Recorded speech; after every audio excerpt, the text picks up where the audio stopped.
qui a quelque chose à dire. Oui, Rigobert. Une question. Oui. Nous avons commencé un peu à essayer de répondre ça, mais ce n'était pas un peu tellement clair. Parfois, on me pose cette question dans 1 Corinthiens 12. 1 Corinthiens 12, 29. Tous sont-ils apôtres, tous sont-ils prophètes et tous sont-ils docteurs? Tous ont-ils le don des miracles? Et il dit ici, tous parlent-ils en langue? Amen. Donc, on me pose souvent cette question. Bon, je n'arrive pas à répondre. Gloire à Dieu. C'est bien écrit, tous parlent-ils en langue? Amen. Amen. Je pense que justement, c'est quelque chose que j'ai omis. Mais c'est bon comme il y a le frère pose cette question. Le frère Gérard veut dire quelque chose. Le frère demande que tu lises à partir du verset 28. Dieu a établi dans l'Église, premièrement, des apôtres, secondement, des prophètes, troisièmement, des docteurs, ensuite ceux qui ont le don des miracles, puis ceux qui ont les dons de guérison, de secourir, de gouverner, de parler diverses langues. Tous sont-ils apôtres, tous sont-ils prophètes, tous sont-ils docteurs, tous ont-ils le don des miracles, tous ont-ils le don des guérisons, tous parlent-ils en langue, tous interprètent-ils? Aspirez aux dons les meilleurs et je vais encore vous montrer une voie par excellence. Amen. La réponse est très simple. Quand je demande, est-ce que tu lis verset 28? Parce qu'on voit dans la communauté dans laquelle Paul parle, je lis encore le début du verset 28. Le début du verset 28, il est écrit, et Dieu a établi dans l'Église premièrement des apôtres. Dieu a établi dans l'Église. Dans un contexte d'église, dans l'église, voilà ce que Dieu a établi. Et je vais prendre le cas simple. Qui a déjà prêché l'évangile à personne ici? Pas beaucoup de personnes. Amen. Oui. Et même des personnes ont cru par le fait qu'on a eu à témoigner de Jésus pour prêcher l'évangile. Est-ce que le fait que je prêche l'évangile dehors ou à des personnes qui crient au Seigneur, dans l'église, j'ai le ministère d'évangéliste? C'est reconnu. Là, c'est vraiment le contexte. Est-ce que dans l'église, j'ai le ministère d'évangéliste reconnu? Non. Est-ce que parce que je prophétise, dans l'église, j'ai le ministère de prophète? C'est reconnu? Non. Non. Est-ce que quand Paul dit ici, ça veut simplement dire que même dans ta communion intime avec Dieu à la maison, tu ne parles pas langue? Non, c'est dans un contexte d'église. On peut avoir le don de parler en langue dans notre communion personnelle de Seigneur, mais dans l'église, tous on a le même don. Amen. Amen. Là, simplement, il faut dire dans l'église, tout le monde n'a pas ce don de parler en langue. Ça doit être le même. Amen. Ok. La même chose, est-ce que je peux imposer le nom à un frère qui est malade? Ça fait que dans l'église, comme on parlait, il y a des dons spirituels. Est-ce que dans l'église, j'ai le don de guérir telle maladie? Ce n'est pas reconnu. Je ne sais pas prier pour lui, mais dans l'église, si j'ai le même cas, est-ce qu'à chaque fois que je prie, je peux avoir la solution? Je prends un cas pratique. Quand Tabitha meurt, les frères qui étaient, je crois, à Zépé, qu'est-ce qu'ils font? Ils ont appelé. Mais pourquoi est-ce que l'église de Zépé n'a pas vu prier pour Tabitha qu'elle ressuscite? C'est parce qu'il n'avait pas ce don. Moi, je crois que Pierre, avec le don du miracle, il faut le on l'a appelé, c'est reconnu dans l'église. Et quand il vient, il prie, Tabitha ressuscite. Donc, c'est simplement un contexte, il parle dans l'église. Simplement, je parle en langue. Dans l'église, tout le monde n'a pas ce don. On peut avoir le don de ceci, je prends l'exemple, je peux enseigner. Est-ce que dans l'église, j'ai le ministère reconnu en tant que docteur? Non. Est-ce que vous voyez un peu? Donc, Paul parle ici non seulement de dons spirituels, en même temps de dons ministériels en fait. On peut faire une chose, on peut enseigner. Je prends l'exemple.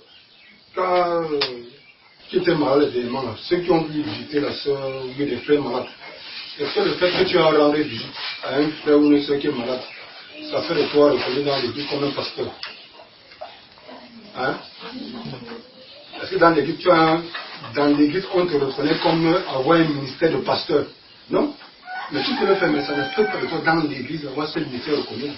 Donc quand on dit tous, on n'est pas tous appelés à être apôtres, tous appelés à être prophètes, tous appelés dans l'église, c'est un contexte dans l'église qui est bien précisé de cette église. Amen. Gloire à Dieu. Je voudrais ajouter quelque chose encore. Nous avons dit au départ que la Bible s'étudie ou s'interprète selon le contexte. Amen. Lorsque nous regardons le contexte de 1 Corinthiens 12, il est question des dons ministériels et liés au corps de Christ, l'Église. Amen. Un peu comme le frère est en train de dire. Maintenant, quand nous regardons les différents dons qui sont cités à partir du verset 28, voici ce qu'on dit. Et Dieu a établi dans l'Église, premièrement, des apôtres. Ça, ce sont les dons ministériels d'Éphésiens 4. Il dit après, deuxièmement, des prophètes. Ici, prophète, ce n'est pas le don de prophétie, c'est le ministère de prophète.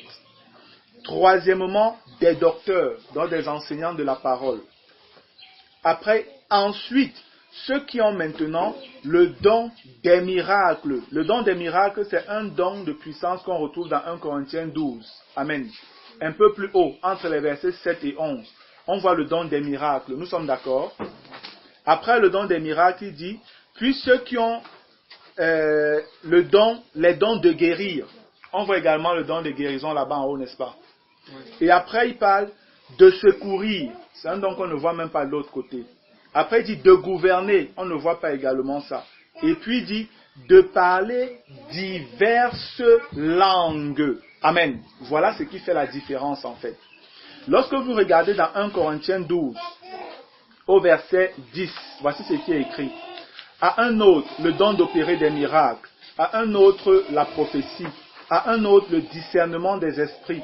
À un autre, la diversité des langues. À un autre, l'interprétation des langues.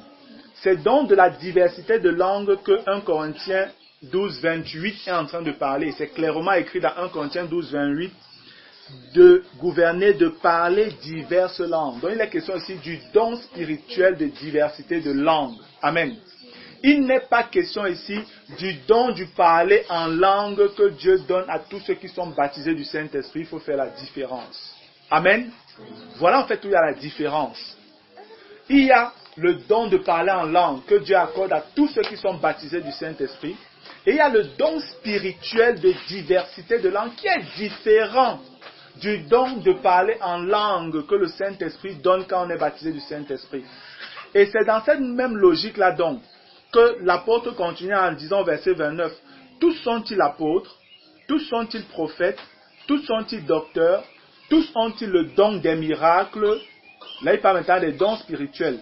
Tous ont-ils le don des guérisons, tous parlent-ils en langue. C'est un problème de traduction. Ils auraient dû dire tous parlent-ils diverses langues. Voilà ce qui devait être écrit. Et il y a certaines versions qui ont ça. Il y a des versions en anglais, je parle même de la version Martin, qui dit clairement tous parlent-ils diverses langues. Et après, tous interprètent-ils. Là, il est question des dons spirituels.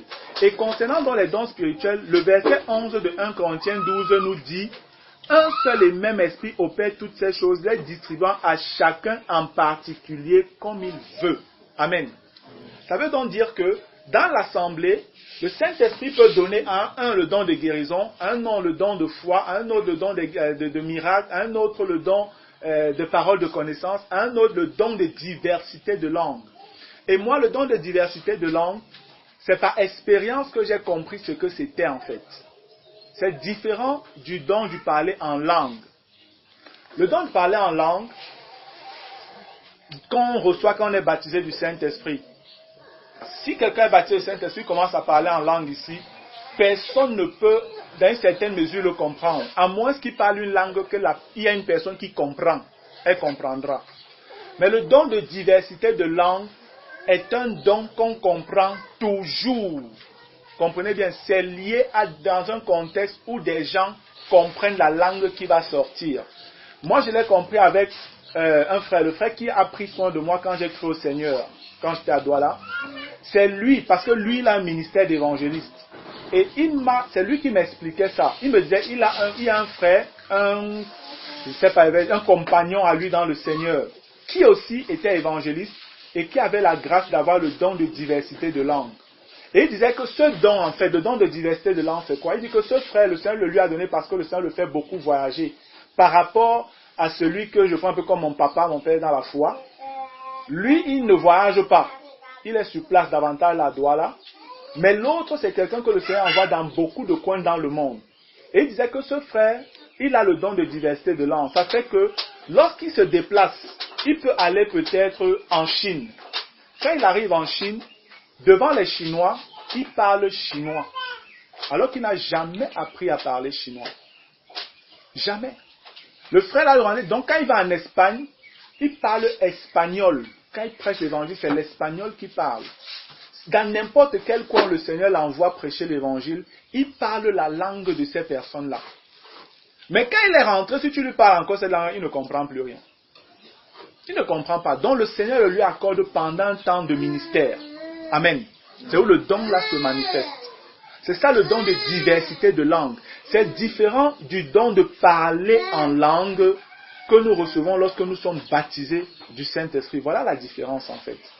Et puisqu'on parle ici de don de diversité de langue, dans l'Église, tous nous n'avons pas le même don. Nous sommes d'accord. Amen. Hein, Rigobert, j'espère que c'est clair. Tous nous n'avons pas le même don. Donc il faut simplement connaître c'est quoi le don de diversité de langue et c'est quoi le don de langue. C'est deux choses différentes.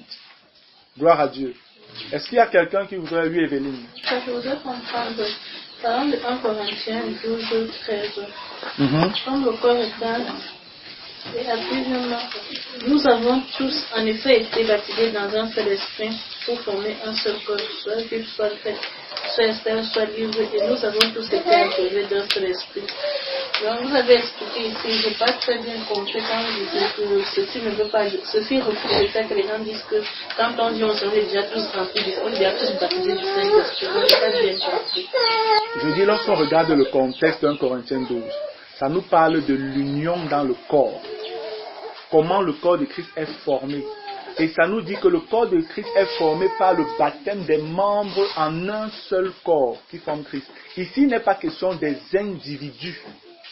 C'est pourquoi on nous dit, nous avons tous, en effet, été baptisés dans un seul esprit. Pourquoi? Pour former un seul corps. Et c'est pourquoi par la suite, on vous donne exactement le fonctionnement des différents membres du corps. Amen. Il n'est pas question ici du baptême du Saint-Esprit que lorsque tu as cru, tu es baptisé du Saint-Esprit. Non. C'est la même manière quand on nous dit, il y a un seul baptême. Lorsqu'on nous dit, il y a un seul baptême, de quoi est-ce qu'on parle? Dans Éphésiens chapitre 4. Hein? Oui. Le baptême de la mort du Seigneur Jésus. Amen. C'est le baptême dans la mort du Seigneur Jésus-Christ qui implique pour ceux qui sont disciples le baptême d'eau et le baptême du Saint-Esprit. Mais le baptême dans la mort du Seigneur, c'est un seul baptême qui amène, qui conduit au baptême d'eau et au baptême du Saint-Esprit. Amen. Donc dans 1 Corinthiens 12, 13, il ne parle pas du baptême du Saint-Esprit. Mais on parle de la formation du corps de Christ, l'Église. C'est totalement différent. Amen. Autre chose? Oui, Olivier. Dans 1 Corinthiens 14,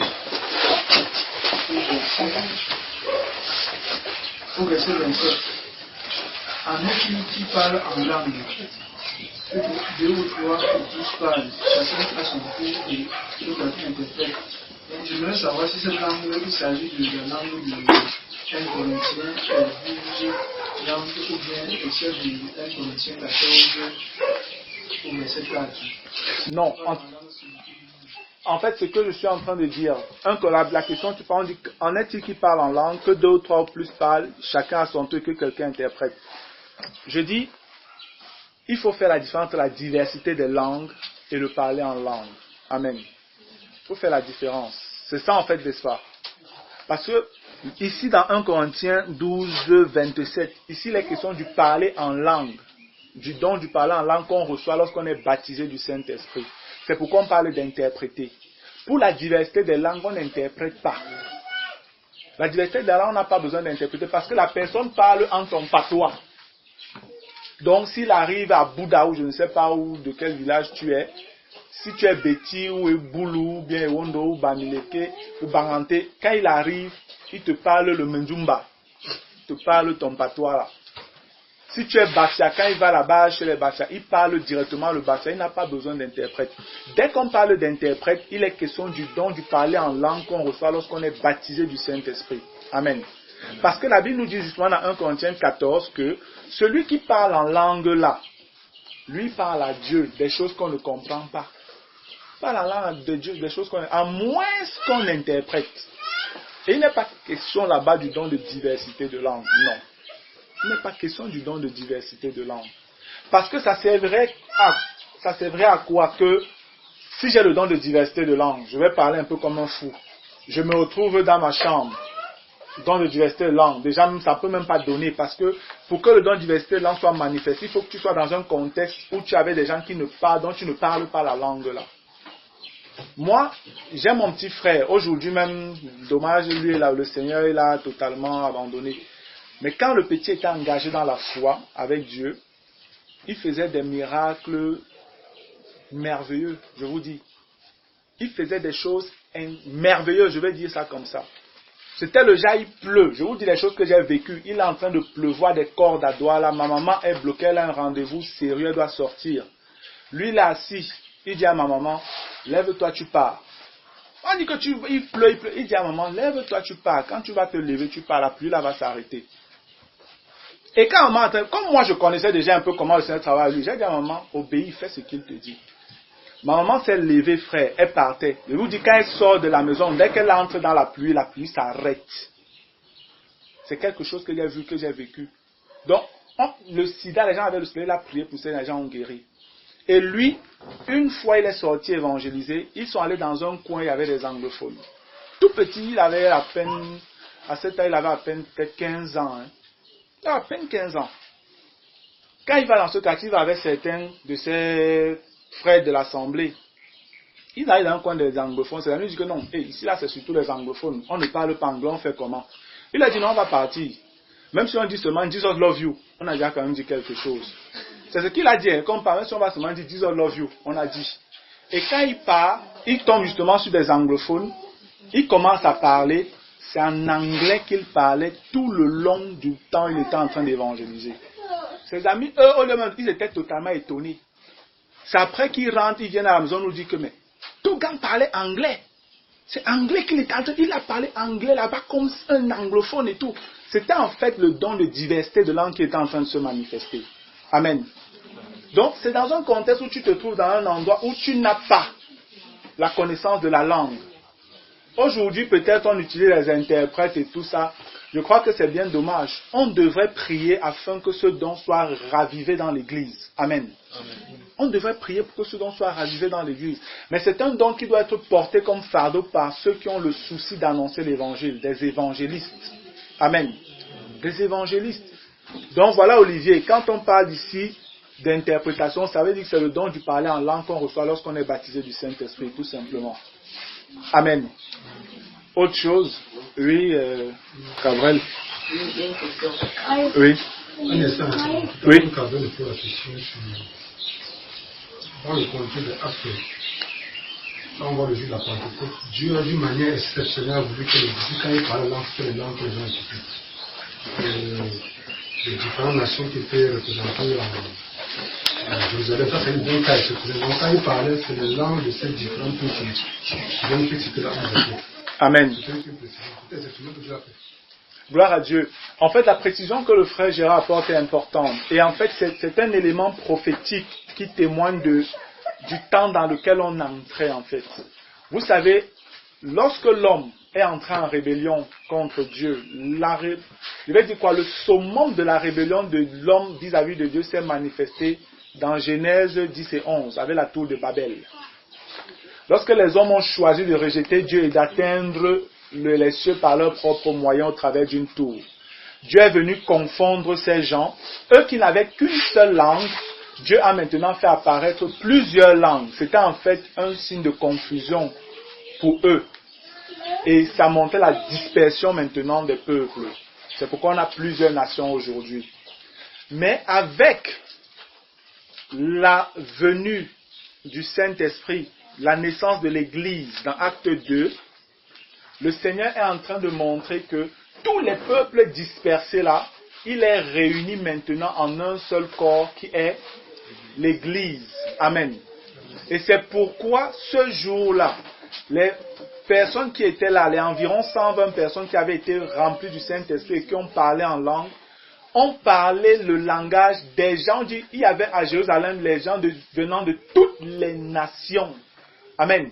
C'est ce qui est écrit. Les gens venant de toutes les nations. Et ceux-là qui ont commencé à parler en langue parce qu'ils avaient été baptisés du Saint-Esprit, le langage qu'ils donnaient, c'était quoi? On dit qu'ils entendaient ces gens parler des merveilles de Dieu. C'était un appel de Dieu à toutes les nations maintenant. Venez et réconciliez-vous à moi. Amen. C'est pourquoi il a fallu que tous les gens des nations écoutent.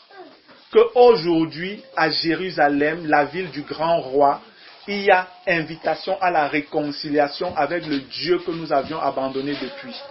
C'est pourquoi ces gens-là ont écouté ce qui était dit ce jour-là, de manière exceptionnelle. Amen. Oui, Cabrel, tu peux poser ta question. Quand le parler en langue, ça justifie que tu es baptisé Saint-Esprit.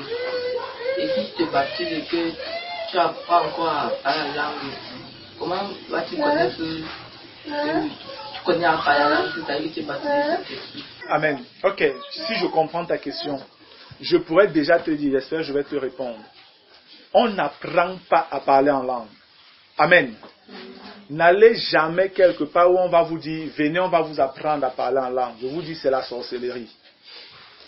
Le parler en langue est un don que le Seigneur Jésus donne de manière instantanée quand il le veut. On n'a pas besoin de t'apprendre. C'est juste que le parler en langue doit être exercé dans le sens où tu es déjà baptisé et il faut que constamment tu parles en langue. Plus tu parles en langue, tu vas voir que tu vas davantage le maîtriser.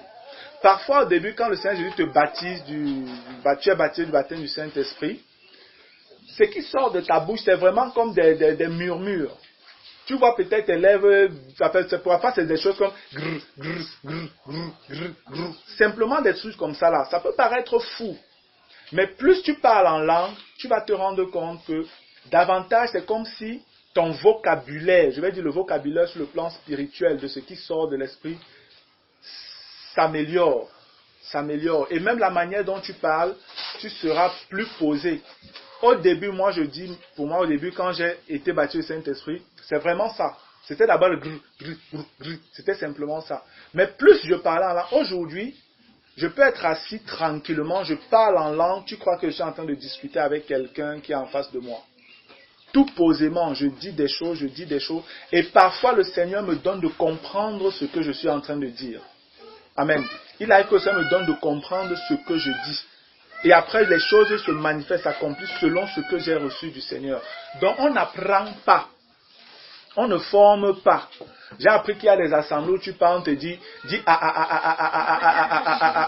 Après, tu vas parler seulement là. Ou on te dit, bon, maintenant que tu as dit ah, dis maintenant b.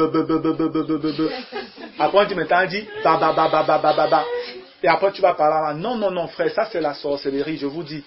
Ce n'est pas le parler en langue, ça sera un parler en langue, mais qui ne viendra pas du baptême du Seigneur Jésus-Christ. Est-ce qu'on se comprend? Cabrel, je ne sais pas si je reprends à ta question. Donc, on n'apprend pas à parler en langue. C'est le Seigneur Jésus qui baptise de manière instantanée. Tu commences à parler. Amen. Il y en a, comme je dis, qui commencent juste par des mouvements des lèvres un peu bizarres. Je vais dire ça comme ça. Mais il y en a qui directement commencent à parler clairement. Ils disent des choses audibles. Je veux, pour notre instruction, rendre encore ce témoignage. Pendant une campagne d'évangélisation au stade omnisport à Yaoundé, j'ai invité un ami d'enfance à moi avec qui on était à Douala.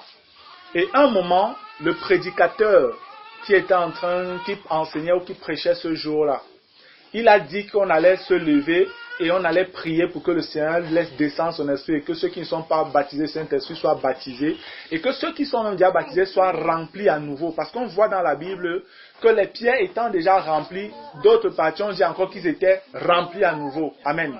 Donc il y a un renouvellement de l'esprit, un renouvellement du baptême. Et je me souviens, frère, que nous étions debout. On était en train de prier. Moi, j'avais déjà été baptisé au Saint-Esprit depuis. J'avais invité un ami d'enfance qui lui n'était pas chrétien. Et devant nous, il y avait une jeune dame qui avait son bébé, tout à côté de nous. Pendant que le prédicateur, on a commencé à prier, les gens ont commencé à être baptisés en langue. Donc ça faisait du bruit, les gens chantaient, les gens parlaient, d'autres c'était les chansons, donc beaucoup de choses se passaient. À un moment, les choses se sont calmées, mais la dame qui était devant nous, elle continuait à parler en langue. Moi, je ne comprenais rien de ce qu'elle disait. Mais mon ami à côté, lui, il me souffle, il me dit, mais la femme là, où est-ce qu'elle a appris à parler iranien? Je dis, pardon? Je dis qu'elle parle iranien comme. Il me dit qu'elle est en train de parler iranien. Je lui dis, elle dit quoi? Il me dit, bon, elle dit que Dieu est bon. Après, elle a dit un certain nombre de choses qui glorifiaient Dieu. C'est ce qu'il me disait. Que nous, elle est en train de parler de Dieu. Elle dit que Dieu est merveilleux. Elle dit... Et j'ai simplement dit que, en fait, elle est baptisée du Saint-Esprit. Elle-même ne sait pas qu'elle est en train de parler l'iranien. C'est ce que je lui ai expliqué. Je lui ai dit que toi, tu comprends ça parce que tu as appris l'iranien. Elle ne sait pas que c'est l'iranien. Pour elle, c'est du charabia. Et lui, il a travaillé avec les Iraniens. Et on leur a appris l'iranien. Il parlait iranien, il comprenait iranien. Moi, je ne comprenais rien du tout. Je voyais du charabia qui sortait de la bouche de cette femme. Mais lui, il était en train d'entendre clairement ce que la femme était en train de dire. Amen. Et je lui ai fait comprendre après que Dieu t'appelle à te repentir.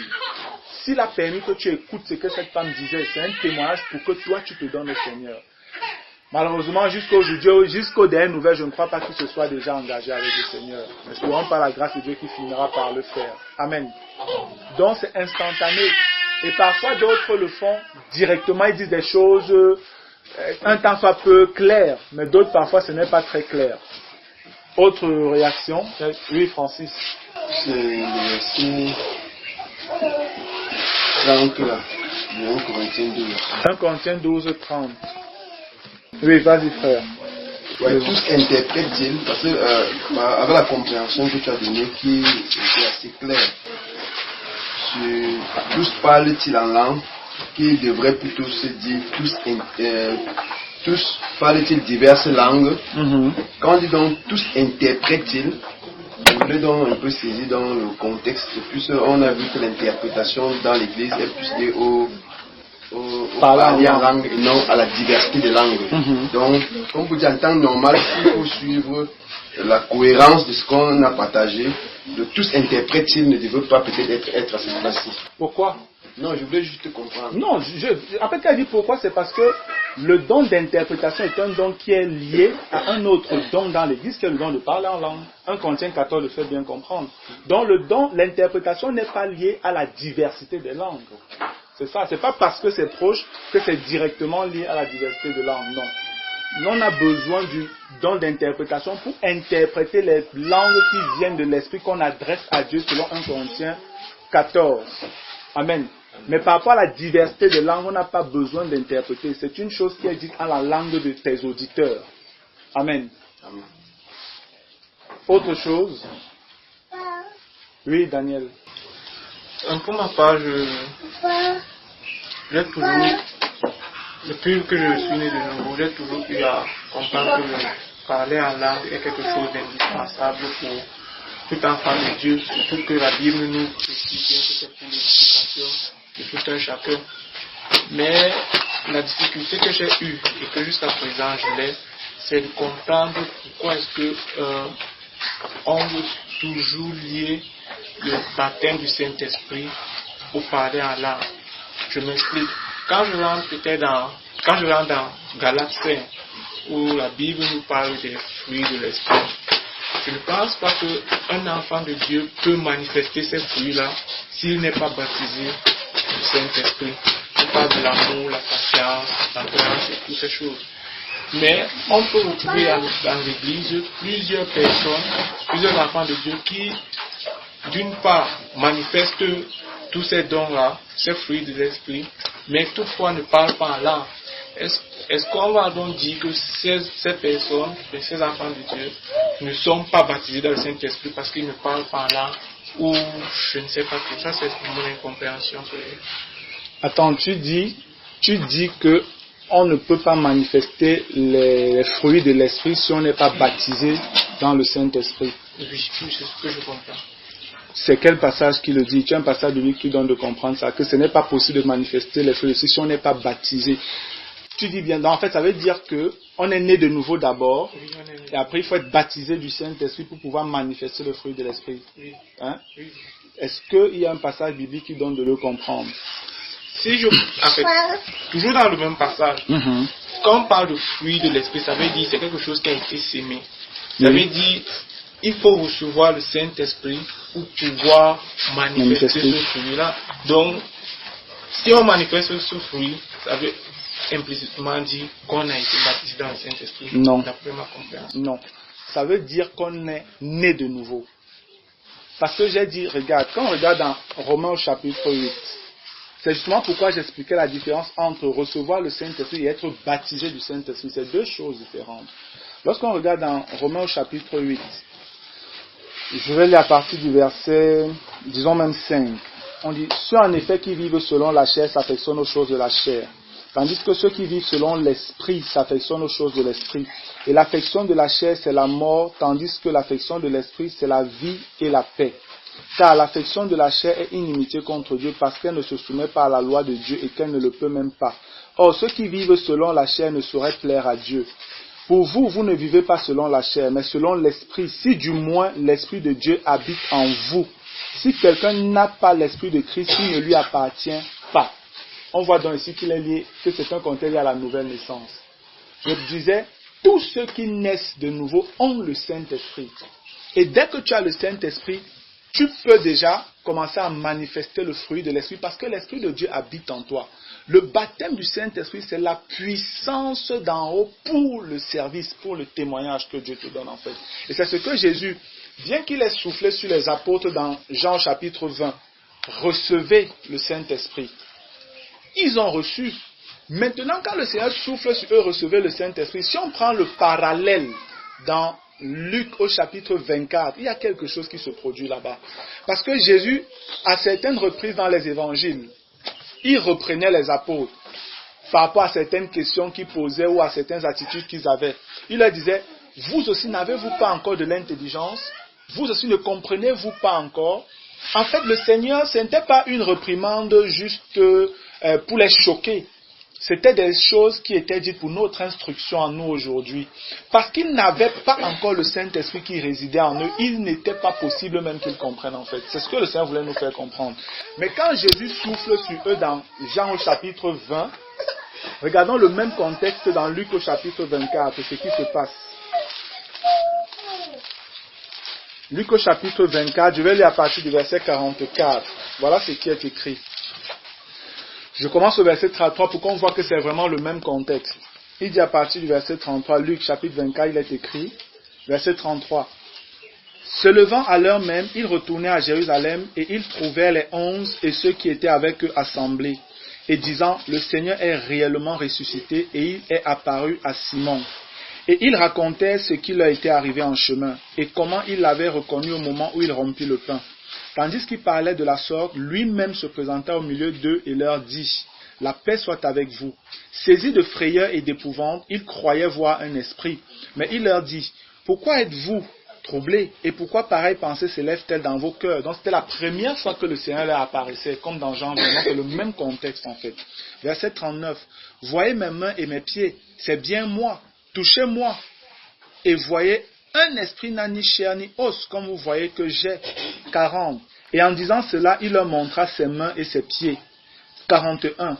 Comme dans leur joie, ils ne croyaient point encore et qu'ils étaient dans l'étonnement, il leur dit, avez-vous ici quelque chose à manger? Ils lui présentèrent du poisson rôti et un rayon de miel. Il en prit et il en mangea devant eux. Amen. Puis il leur dit, c'est là ce que je vous disais lorsque j'étais encore avec vous, qu'il fallait que s'accomplisse tout ce qui est écrit de moi dans la loi de Moïse, dans les prophètes et dans les psaumes. Le verset 45 dit, alors il leur ouvrit l'esprit afin qu'ils comprennent les Écritures. Amen. Personnellement, dans mes études personnelles, la conviction que j'ai, c'est que lorsque le Seigneur a soufflé sur eux en leur disant, recevez le Saint-Esprit, c'était afin pour que leur esprit soit ouvert maintenant afin qu'ils puissent comprendre les Écritures. Parce que c'est le Saint-Esprit qui nous enseigne. Amen. Selon les Écritures. Selon la parole de Jésus dans Jean, c'est le Saint-Esprit qui nous enseigne et qui nous conduit dans toute la vérité. Amen. Là maintenant, le Seigneur leur donne, le Saint-Esprit entre en eux pour la première fois où le Saint-Esprit peut résider en eux. Dans Luc, on nous fait comprendre que en fait, le Seigneur leur a ouvert l'esprit parce que le Saint-Esprit réside dans notre esprit. Notre esprit est la demeure en nous du Saint-Esprit. On dit alors il a ouvert l'esprit afin qu'ils comprennent les Écritures. Ici, ils ont simplement reçu, Et ils pouvaient déjà comprendre les Écritures alors qu'ils n'étaient pas encore baptisés du Saint-Esprit. C'est plus tard qu'ils vont être baptisés du Saint-Esprit. Donc pour pouvoir manifester le fruit de l'Esprit, il faut simplement être né de nouveau. Amen. Il faut être né de nouveau. Dès que tu nais de nouveau, même si tu n'es pas baptisé du Saint-Esprit, quand tu es réellement né de nouveau, tu commences à détester le péché. Les choses que tu faisais avant, tu n'aimes plus les faire. C'est la vérité qui t'anime maintenant. Tu regrettes tout ce que tu faisais avant. Parce que l'Esprit de Dieu réside désormais en toi et c'est le désir de Dieu qui met désormais dans ton cœur. Maintenant, le baptême du Saint-Esprit est un plus pour t'aider à croître rapidement dans l'œuvre. Je vais te dire, une personne qui est née de nouveau, dans une certaine mesure, peut manifester certains fruits de l'Esprit, mais jusqu'à un certain niveau. Mais quand tu es baptisé du Saint-Esprit et que tu as enseigné de la bonne manière sur la nouvelle naissance et comment avoir la victoire sur le péché, c'est alors que tu peux davantage manifester les fruits de l'Esprit de Galates chapitre 5. Parce que je vais te dire, malheureusement, bien-aimé, il y en a qui sont nés de nouveau, baptisés dans l'eau, baptisés du Saint-Esprit, parlant en langue, mais qui vivent dans le péché. Amen. Malheureusement, et qui vivent dans le péché. Pourquoi? Simplement parce que on ne leur a pas souvent appris comment avoir la victoire sur le péché. Selon Romains 6, 7 et 8. Et si on ne vous l'enseigne pas, je vous dis, ne croyez pas que c'est une chose qui va se faire automatiquement. Non. Vous avez besoin de révélation parce que le Seigneur nous a fait comprendre dans Jean chapitre 8 que c'est la vérité qui a franchi. Et si le Fils vous a franchi, vous êtes réellement libre. Le Fils étant lui-même la vérité. Le Fils étant lui-même la vérité. Mais si c'est que tu n'as pas la vérité, tu ne sais pas comment avoir la victoire peut-être sur la fornication, sur le mensonge, sur le vol, sur l'hypocrisie, sur tous ces péchés que nous connaissons, tu demeureras un enfant de Dieu, mais un enfant de Dieu frustré. C'est un peu la position de quelqu'un qui se trouve dans Romains chapitre 7. Il aime les choses de Dieu. Il a la volonté de faire de marcher comme Dieu veut. Mais ce qu'il veut même faire pour Dieu, ce n'est pas ce qu'il fait. Ce qu'il ne veut pas faire, c'est ce qu'il se retrouve en train de faire. Et là, il se demande qui va même un jour me sortir des problèmes du péché-ci. Simplement parce qu'il n'a pas encore de lumière. Alors qu'il est né de nouveau, baptisé dans l'eau, baptisé du Saint-Esprit. Mais il faut l'enseignement juste de comment on marche dans la victoire sur le péché. Amen. Donc, réellement, bien-aimé, il faut naître de nouveau, être baptisé dans l'eau et être baptisé du Saint-Esprit, comme on voit dans les Écritures. Amen. Autre... Oui, Josine. Oui. En suivant la question du frère Jean, je vais prendre un exemple pour mieux la compréhension. Quand nous voyons dans Genèse, Dieu nous a créé, Dieu a créé le Seigneur homme parfait. Donc, esprit, âme et corps. Mais quand nous voyons dans le monde, qu'est-ce que le monde, je prends un élément que Dieu a créé qui était parfait du premier, qui est créé des types. Le sexe par exemple, qu'est-ce que le monde fait par rapport au sexe? On voit la pornographie, on voit tout ce que le monde a perverti par rapport à ça. Bon, est-ce que c'est parce que le monde a perverti le sexe qu'en tant que chrétien né de nouveau avec sa femme, on doit avoir des rapports sexuels? C'est la même chose par rapport à la langue. C'est parce que les gens parlent en langue, ils vivent dans le péché, qu'on va dire ah. Non, parce que quand je veux parler, c'est un peu le problème que ce frère avait donné comme hier. Ce frère qui enseigne cette mauvaise doctrine de parler en langue.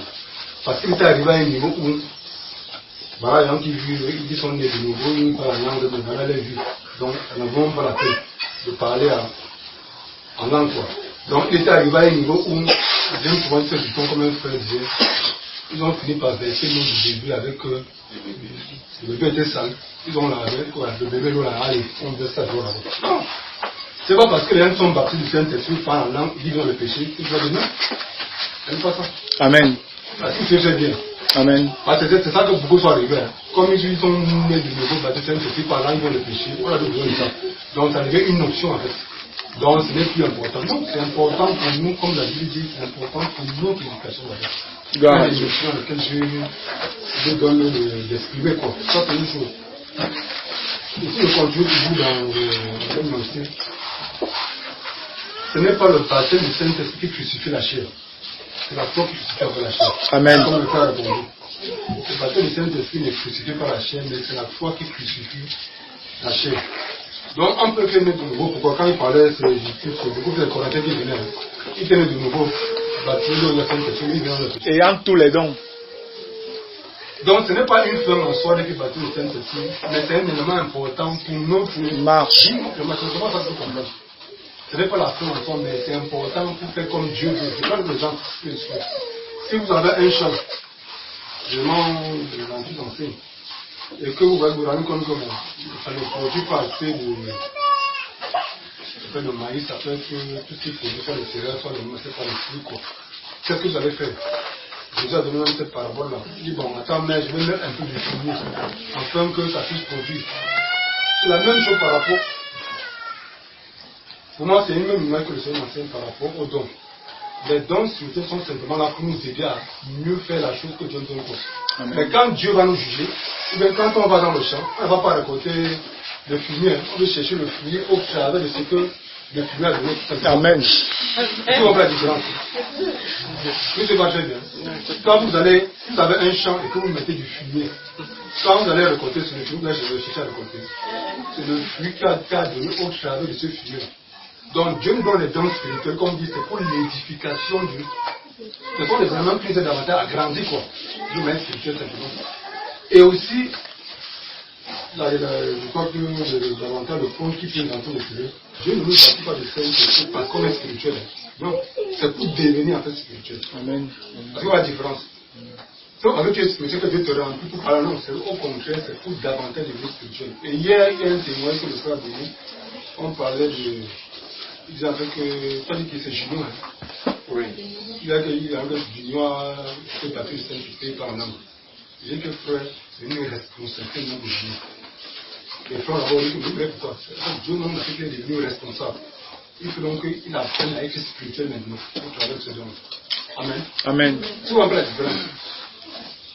Donc, je vois que quand on le fait par, c'est un peu disait que le baptême de Saint-Esprit n'est pas un fond en soi. Voilà, on n'est pas un fond en soi, mais c'est important pour notre marche chrétienne. Une autre chose, pour montrer également que ce n'est pas une option. Quand on va dans Matthieu chapitre 2, le Seigneur dit aux disciples, allez et faites des prédications avec le baptême du Père, du Fils et du Saint-Esprit. Mais après, on dit quoi? Dans les gens, dans l'an, attendez. Et pourquoi on n'a pas dit allez baptiser? Les gens ne mourraient pas à ce moment-là. Est-ce que les gens n'étaient pas malades? Ils pouvaient le faire, mais le Seigneur savait que si vous n'avez pas réussi cette question, vous serez limité à faire quelque chose. Vous allez le faire, mais ce ne sera pas comme je veux. Donc c'est pour montrer frère que le baptême du Saint-Esprit est très important dans la vie chrétienne. Ce n'est pas une option vraie. C'est tout important. On le voit que c'est important, le Seigneur le fait. Et vous allez vous rendre compte que tous les évangélistes ont parlé du baptême du Saint-Esprit. Matthieu, Marc, Luc, Jean, même Jésus l'a parlé. C'est là que c'est important. Il a dit que le témoin de d'autres personnes est vrai. Donc ce n'est pas une option. Ce n'est pas parce que les gens ont prié, ils ont prié pour un frère, ils ne parlent pas en langue, ils disent ok non, Dieu. Non, c'est pas ça. Peut-être pour le moment, soit peut-être le frère, un problème, c'est pas comme ça. Si tu as prié avec forme, que le Seigneur vient de comprendre ça. Amen. Mais maintenant, ça peut être un problème d'enseignement. Que peut-être la personne de l'enfant, comme dimanche, de toute façon, était à soi. Et c'est les questions que certains frères répondaient. Les gens convertis également. Par rapport à la langue, on a eu le temps de répondre à cette question. Est-ce que c'est parce qu'on a prié pour un frère ou une soeur, intentionnellement on n'a pas parlé la langue, qui dit que non, Dieu ne veut pas baptiser? Non. Ça peut être un problème d'inquiétude dans le choix de la personne. Je prends l'exemple. Le frère parlait tout à l'heure que quand on revient dans Acte 2, la Bible nous fait comprendre et le Saint-Esprit donnait à chacun des esprits, comme c'est l'Esprit Saint qui donne la langue, on ne s'apprend pas. Mais c'est nous qui devons ouvrir la bouche pour estimer les langues que l'Esprit Saint met dans notre esprit. Ce n'est pas la foi de Dieu. Ça ne s'apprend pas comme le frère l'a dit. Et j'ai dit à mon frère, le frère qui pose la question que moi je peux décider de parler. Ça dépend de moi. Mais l'inspiration ne vient pas de moi. Est-ce que c'est très bien? Qui parle la langue de cela? Qui a reçu le baptême de langue? Qui parle la langue? Tu peux parler la langue, mon frère. Tu peux le faire maintenant. Mais est-ce que tu peux comprendre la langue? Ça ne peut pas. C'est la même chose par rapport à la respiration. Moi, je peux décider de respirer fort ou de respirer faible. Mais la source vient pas de moi. C'est simplement par rapport à l'angle. Ça ne s'apprend pas, mais autant qu'on est disposé à pouvoir s'exprimer, l'Esprit Saint sur la une langue qui se. Gloire à Dieu. Amen. je voudrais dire que le frère abordait un point. Parlons du fait que ce n'est pas parce qu'on est spirituel qu'on est baptisé du Saint-Esprit. Ça, c'est l'erreur que, malheureusement, le pentecôtisme a versé dehors, a souvent enseigné. Et les pentecôtistes, pour la plupart, croient souvent, c'est parce que tu atteins un certain niveau spirituel, que tu es très obéissant à Dieu et que Dieu te baptise du Saint-Esprit. Ce n'est pas la vérité. Ce n'est pas la vérité. Au contraire, Dieu, c'est un élément de base, de commencement de la foi. Amen. C'est un élément de commencement. C'est pourquoi vous voyez dans les Écritures, tous ceux qu'on baptisait là, immédiatement on priait pour qu'ils soient baptisés du Saint-Esprit. On l'a vu. Donc dès qu'on apprenait, ils ont cru, il fallait qu'ils soient baptisés du Saint-Esprit. Illico presto, rapidement.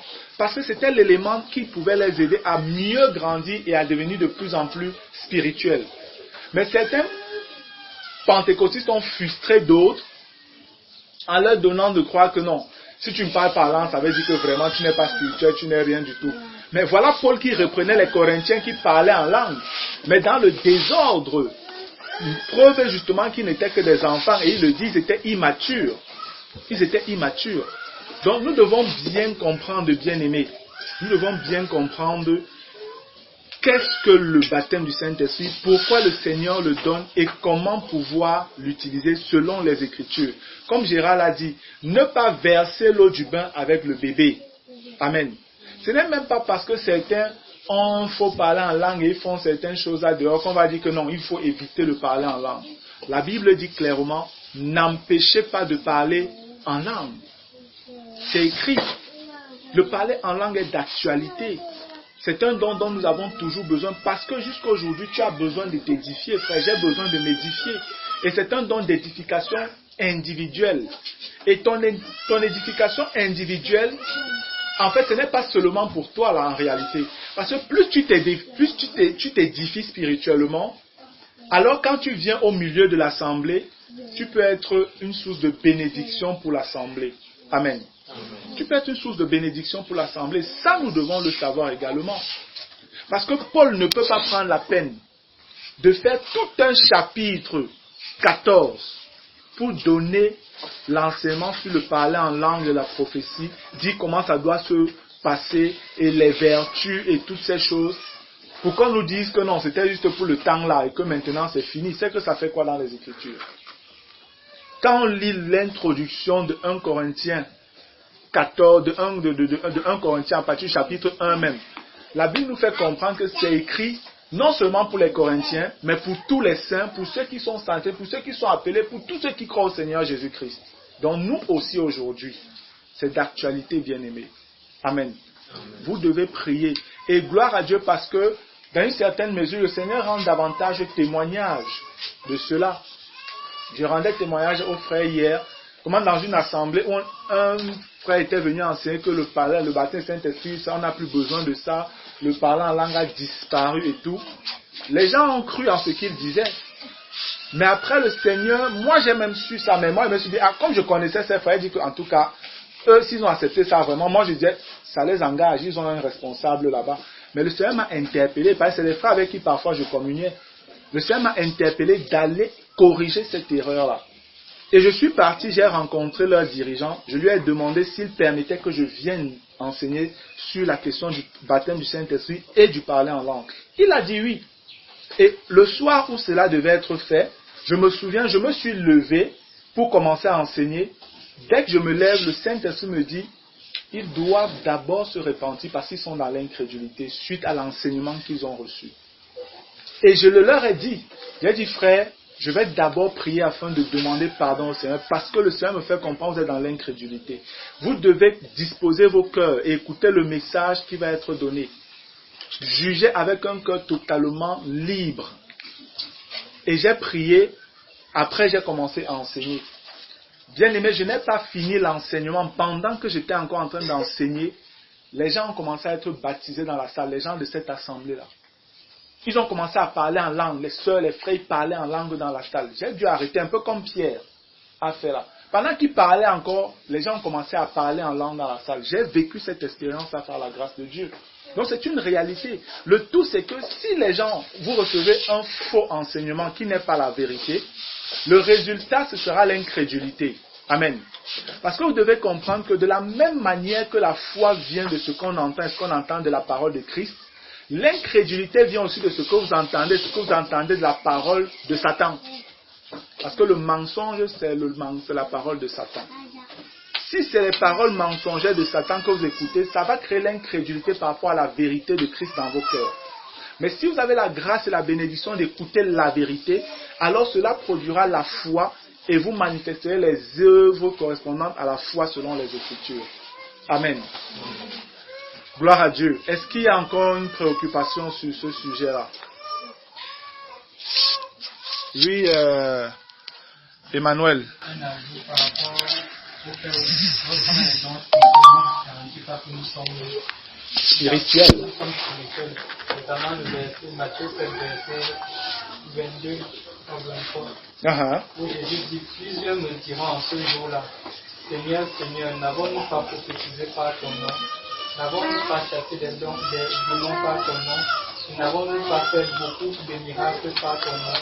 Alors je leur dirai ouvertement, je ne vous ai jamais connu, retirez-vous de moi, je suis commetté l'iniquité.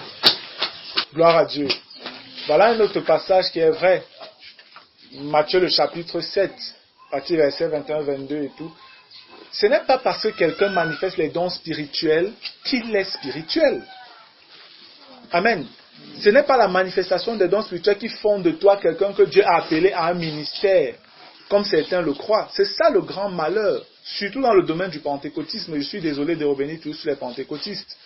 Mais la vérité, c'est que dès que quelqu'un a surtout un don de guérison, ou encore, il a le don de prophétie, il se déclare prophète. Il faut faire attention. Le fait que tu as le don de prophétie ne fait pas de toi un prophète en tant que ministre.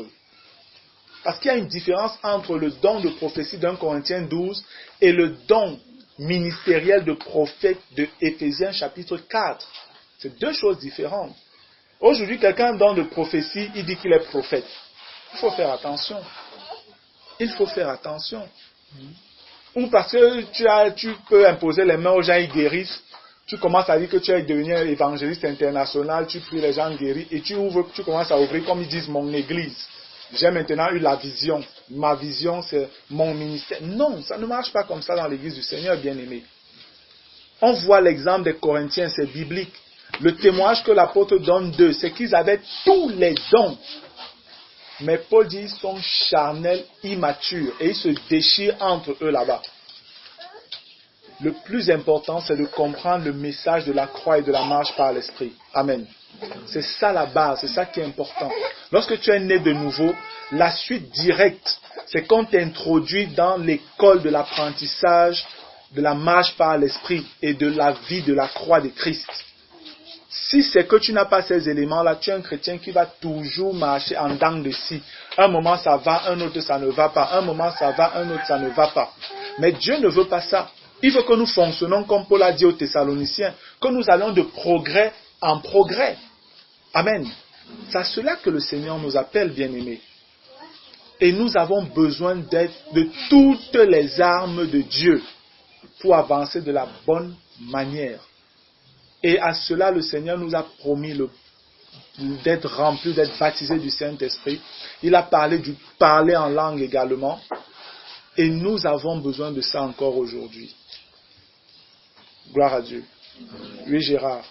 Peut-être j'essaierai de prendre d'abord quelques minutes pour que vous puissiez comprendre. Ça, c'est un blocage pour certaines personnes qui ont même prié. Le Seigneur leur a rempli du Saint-Esprit. Et le président est un problème pour exprimer les langues que le Seigneur nous donne.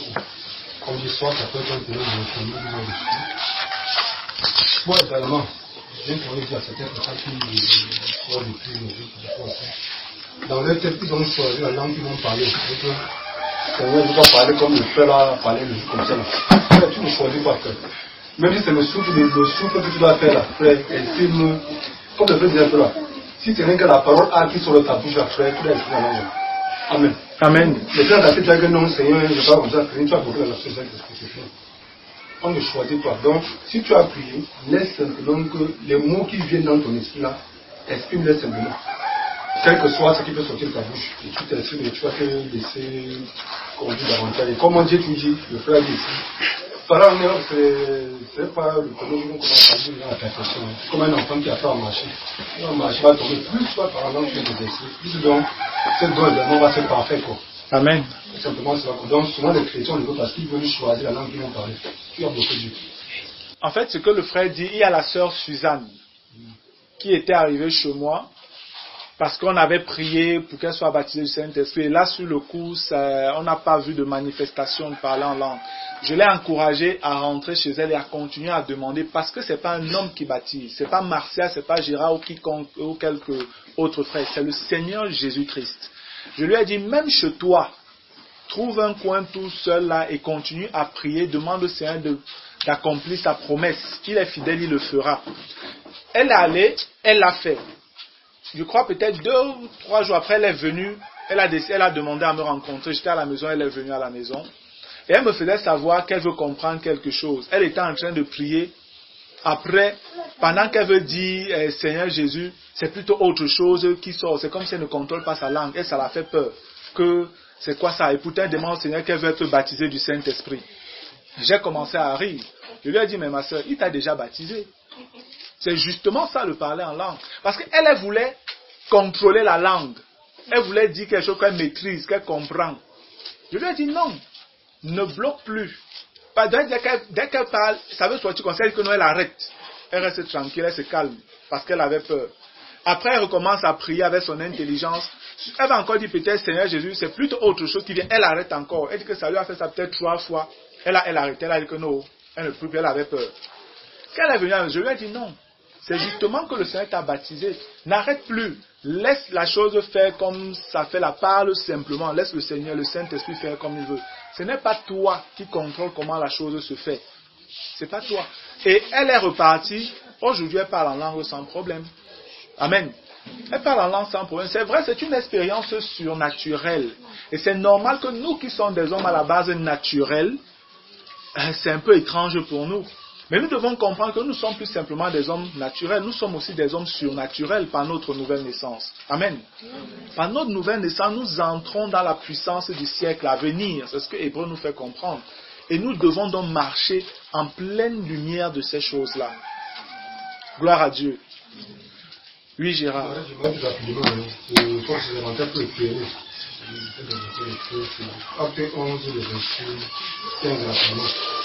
Acte 11, verset 15.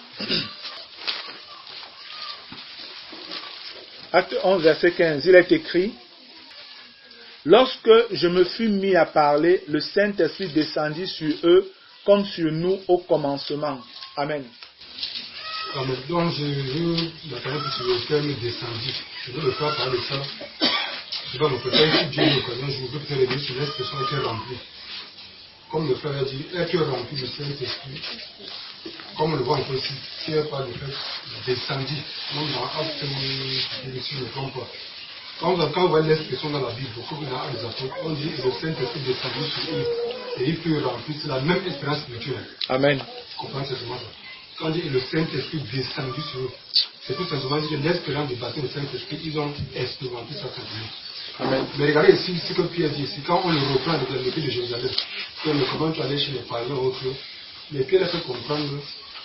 Et si, quand on voit le contexte de Actes chapitre 10, ce n'est pas le même temps, c'est des années après en fait. Donc, comme le fait dire, s'il fallait dire que le baptême du Saint-Esprit est fini, pourquoi donc Dieu, au travers de connaître, qui pour moi, quand je comprends, c'est les premiers à manifester vraiment ces dons. Mais Pierre a fait comprendre, comme sur nous, quoi, il dit quoi? Au commencement. Qu'est-ce qui s'est passé au commencement? Ils ont été baptisés, ils ont été remplis du Saint-Esprit, ils ont parlé en langue. Ils sont mis à scuser les langues. Comme vous savez, le Seigneur n'a pas changé ses dons. Amen. Amen. Comme c'est nous au commencement, ils ont exprimé, ils ont fait la même chose, mais à la seule différence, ça, c'est un peu ce que à apporter quoi. Pour ne pas vraiment tomber à cette pièce-là. Quand vous priez pour être rempli du Saint-Esprit, que ceux qui n'ont pas encore reçu ça, n'attendez pas à tomber par terre. Sinon, peut-être ça ne va pas arriver, mais n'attendez pas à tomber par terre. De deux, n'attendez pas aussi que les langues descendent comme chez les premiers chrétiens. Ça, c'est une expérience que Dieu a voulu pour nous comme ça. Mais vous allez voir que quand vous faites l'étude dans la Bible, la chose qui s'est toujours répétée à chaque fois, ils sont remplis du Saint-Esprit, ils parlent. Dieu a voulu que le jour de la Pentecôte, il y ait un grand vent. Attendez pour le grand vent. Juste très bien. Attendez pas qu'il y ait un grand vent. Dieu peut le permettre, c'était pour eux.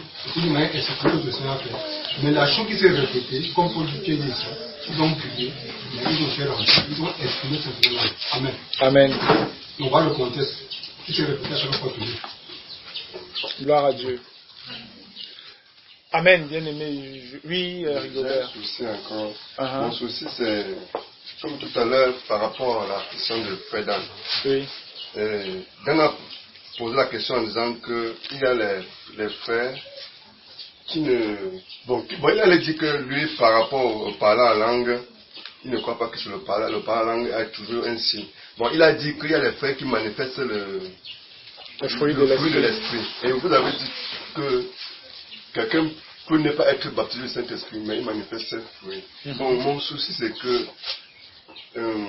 tous ceux qui refusent le baptême du Saint-Esprit, le parlant en langue, et qui manifestent le fruit de l'esprit, quel est leur sort quand ils meurent? Ou quel est leur sort le jour de l'enlèvement? C'est la question que je pose. Est-ce qu'il y a un pasteur qui peut un peu chercher à les éclairer par rapport à leur position? D'accord. Si c'est quel est leur sort par rapport à l'enlèvement, quel est leur sort par rapport à quand ils meurent?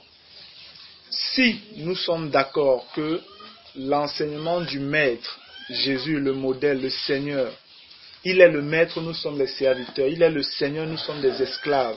Et nous sommes appelés à lui obéir à 100%. Si le Maître a dit, vous devez naître de nouveau, il faut qu'on naisse de nouveau. Si le Maître a dit à ceux qui ont cru et qui sont nés de nouveau, ils doivent se faire baptiser dans l'eau, il faut qu'on se fasse baptiser dans l'eau. Et s'il a dit que ceux-là aussi devront être baptisés du Saint-Esprit, il faut qu'on soit baptisé du Saint-Esprit. Et il a aussi dit qu'ils parleront de nouvelles langues. Il faut que nous parlions de nouvelles langues. La question que moi je pourrais poser, qu'est-ce qui dans l'expérience ou dans la vie de l'homme l'empêcherait de faire toutes ces choses-là? Dieu le veut. Qu'est-ce qui empêche à l'homme d'entrer dans ces bénédictions? Naître de nouveau, qu'est-ce qui t'empêche, toi homme? Te faire baptiser dans l'eau, qu'est-ce qui t'empêche? Être baptisé du Saint-Esprit, le Seigneur le veut, il a dit de demander, qu'est-ce qui t'empêche? Être baptisé du Saint-Esprit et parler en langue, le Seigneur veut tout ça. Qu'est-ce qui t'empêche, toi, de l'être? C'est en fait la question qu'il faut poser normalement.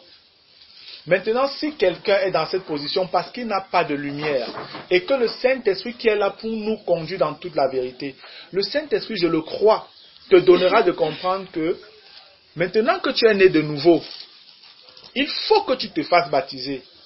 Et il y a plusieurs témoignages comme ça. Même des gens qui sont venus ici au milieu de nous, qui étaient nés de nouveau, mais qui refusaient le baptême. Mais plus tard, ils ont compris que non, ils devaient se faire baptiser. Et ils ont obéi. Pour certains, ils se sont fait baptiser. Amen. Il y en a... Le garçon qui me dérange, c'est son cas. Oui, justement. Comme on dit en français, par exemple, il vient ici. Voilà. Quand il vient ici, c'est le premier baptême qu'il a avec lui. Il y en a qui, parfois, c'est le baptême du Saint-Esprit. On leur a donné certains enseignements et ils ne voulaient même pas entendre parler du baptême du Saint-Esprit. Toi-même, Rigobert, tu étais presque dans le même cas. Tu étais dans le même cas. Selon où tu étais avant, vous avez fait comprendre que ce n'est plus important, ça n'existe plus. Et au début, tu ne comprenais pas. Mais avec les enseignements qu'on t'a donnés, et toi-même tu as pris le temps de mettre, tu as été convaincu et tu as prié pour ça. Et le Seigneur t'a baptisé du Saint-Esprit. Aujourd'hui, tu parles en langue. Donc, c'est une question d'obéissance, frère.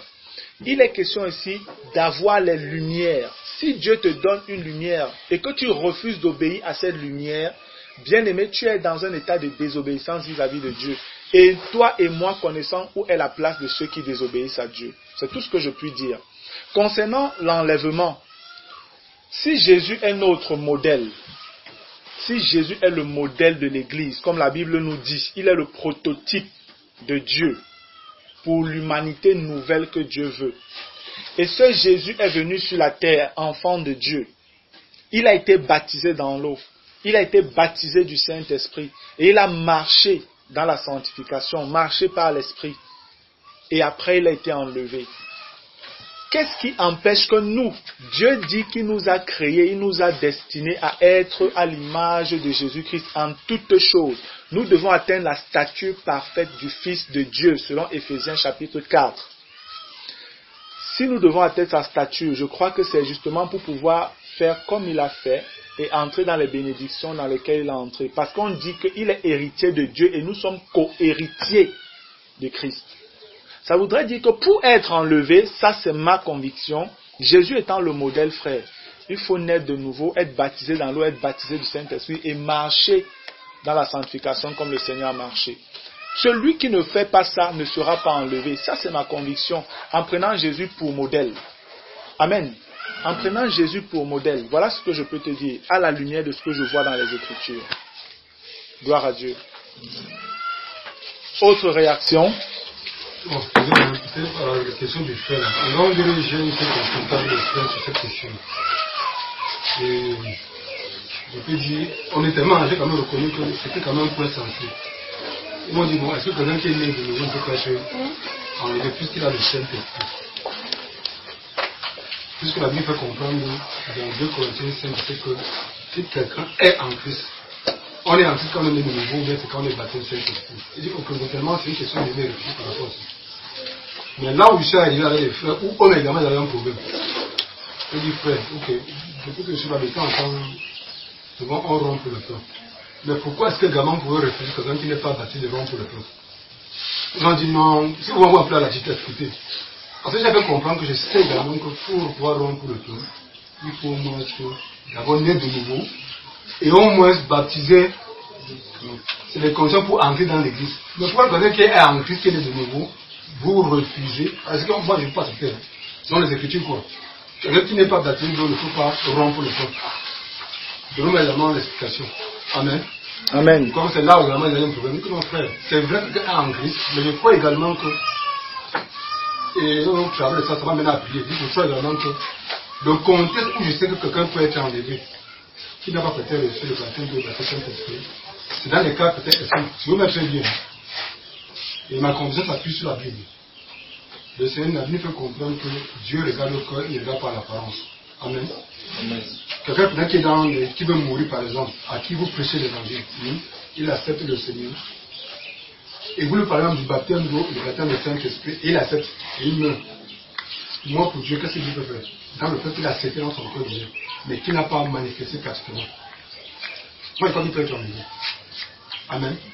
Ça, c'est ma conviction. Je dis que voilà le seul cas. Mais pour l'autre cas, comme je dis, je suis d'accord avec le frère Marcel, que sur les Écritures, voilà le modèle que Dieu veut. Amen. Amen. En tout cas, moi, ce que je pourrais dire, je ne partage pas cet avis. Pour pouvoir passer, être enlevé, c'est faire partie de l'épouse de Christ. Amen. C'est faire partie de l'épouse, frère.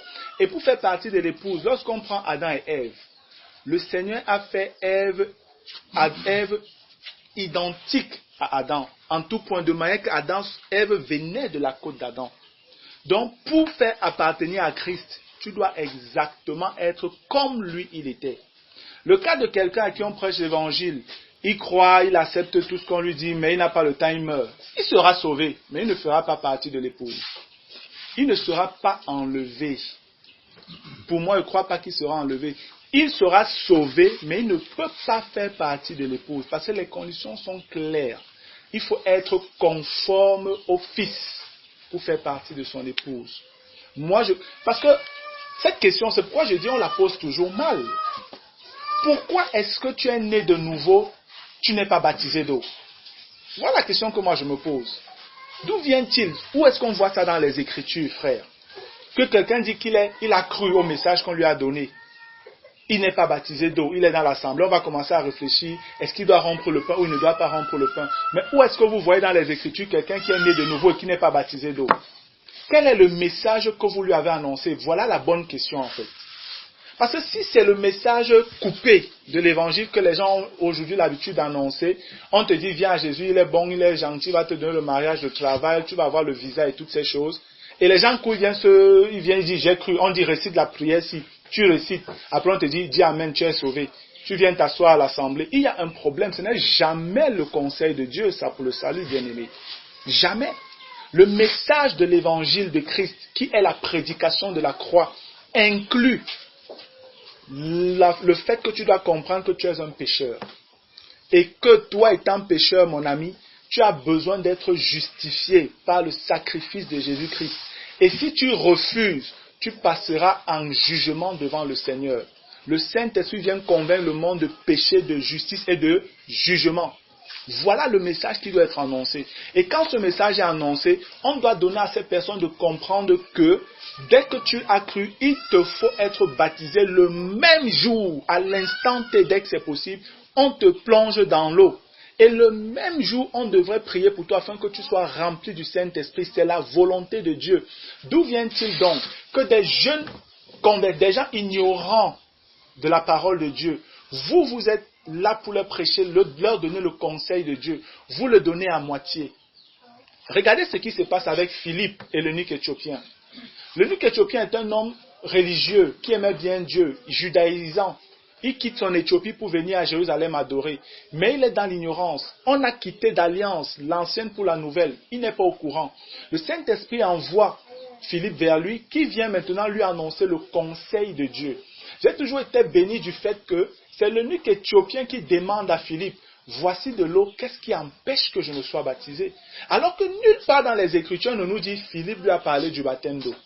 Mais on comprend par là que l'eunuque a reçu le bon message, le bon conseil de Dieu. Philippe, étant un véritable évangéliste de Jésus-Christ, lui a dit, si tu crois au message là, tu dois te faire baptiser dans l'eau également. Et je suis sûr qu'il lui a aussi parlé du baptême du Saint-Esprit. Et l'eunuque l'a compris. C'est pourquoi il pouvait demander à Philippe, voici de l'eau, qu'est-ce qui empêche que je ne sois baptisé? Philippe dit, si tu crois de tout ton cœur, cela est possible. Et il dit, je crois que Jésus-Christ est le Fils de Dieu. Amen. Quelqu'un qui croit ça, qu'est-ce que vous attendez pour le baptiser? Vous le baptisez illico presto dans l'eau. Donc, la question de si quelqu'un est né de nouveau, il n'est pas baptisé d'eau, est-ce qu'il doit rompre le pain? Frère, ça n'a pas sa place dans l'église. Je suis désolé, ça n'a pas sa place dans l'église. Quelqu'un qui vous dit qu'il est né de nouveau ne veut pas baptiser, laissez-le. C'est qu'il n'a pas compris. Parce que si quelqu'un a compris, il doit se faire baptiser. Et je vous dis, je me rappelle une fois, j'étais à l'université à Fumban, une de mes étudiantes, je lui ai prêché l'évangile. Et je l'ai laissé, moi je suis rentré. Le lendemain, qui était même le jour où je devais rentrer, quitter l'université, je devais revenir sur Yaoundé, elle est venue vers moi et me dit, monsieur, j'ai cru, je veux m'engager. C'est ce qu'elle me dit. Je lui dis, est-ce que tu comprends ce que ça veut dire, tu veux t'engager? Elle me dit oui. Et vous savez, elle me dit, oui, ça veut dire que je dois donc me faire baptiser.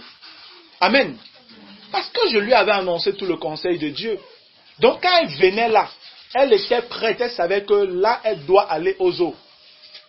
Et on est allé aux eaux, le frère chez qui je dors, on a pris la voiture, allez. Parce qu'elle est venue me voir, on était encore au campus, il était déjà dans les coups de 19h30. Puisque le recteur devait arriver là-bas. Donc, comme c'était tard, je lui ai dit, bon, le lendemain matin très tôt, tu viens donc chez le frère et on va aller aux eaux, puisque moi je ne connais pas Fumban, lui connaît mieux Fumban. Et tôt le matin, 6h, elle était là. On est allé, je l'ai baptisée. Il faut annoncer tout le conseil de Dieu et arrêter de commencer à vous casser la tête avec des choses qui n'ont rien à voir avec l'évangile de Jésus-Christ. Si tu es né de nouveau, cher ami, ça veut dire que tu as accepté de te faire baptiser dans l'eau et compris pour toi que tu sois baptisé du Saint-Esprit. Des jeunes personnes qui veulent entrer dans la maison du Seigneur ne connaissent pas ces choses. C'est à vous qui êtes là depuis longtemps de leur donner tout le conseil de Dieu en ce qui concerne leur salut. Amen. Et on ne se retrouvera donc plus en train de réfléchir, est-ce qu'on doit leur donner le pain, est-ce qu'ils doivent rompre le pain, est-ce qu'ils seront enlevés, est-ce qu'ils ne seront... Ils ne seront pas... Ils font quoi là? Non, ils ne sont pas baptisés d'eau, pas baptisés du Saint-Esprit. Ils font quoi là? À qui est-ce qu'ils ont cru? À quel message ils ont cru? Vous leur avez annoncé quoi? Voilà la question que vous devez vous poser, vous. Amen. Donc si quelqu'un vous pose cette question, dis-lui, cher ami, va te faire baptiser. Point. Ou si on vous dit, allez les faire baptiser. Il ne c'est pas à eux de dire ce qu'ils doivent faire. C'est le Seigneur qui dit et ils font comme le Seigneur a dit. L'église n'est pas une maison où chacun vient donner son avis, chacun fait comme il veut. C'est pourquoi il y a des autorités dans l'église. C'est pourquoi il y a des dirigeants dans l'église. Des personnes matures, formées au pied du Seigneur, qui peuvent dire, voici la conduite à tenir. Amen. voici comment on doit faire. Ceux qui ne veulent pas se soumettre, non, c'est dehors leur place. Leur place est dehors. Le temps où ils seront prêts, alors ils viendront et se soumettront à ce que les autorités établies par le Seigneur Jésus-Christ leur diront de faire à la lumière de la parole de Dieu. Gloire à Dieu. Ok, bien aimé, je pense qu'on va s'arrêter là pour ce jour. Et éventuellement, s'il y a davantage de questions, même après, on pourra en parler. Amen. Je vais prier. Seigneur notre Dieu et notre Roi, nous te disons merci encore pour cette matinée. Merci Papa pour tout ce que tu nous as donné d'examiner et nous te supplions de continuer à nous instruire par ton esprit. Seigneur qui est là pour davantage glorifier ton Fils, de prendre en lui tout ce qu'il a enseigné et de nous le faire connaître simplement, nous conduisant dans toute la vérité Seigneur. Ce que nous voulons c'est vraiment la vérité Jésus-Christ.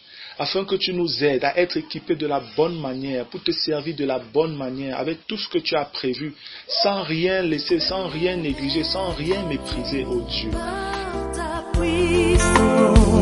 Esprit de Dieu, esprit de force, Seigneur.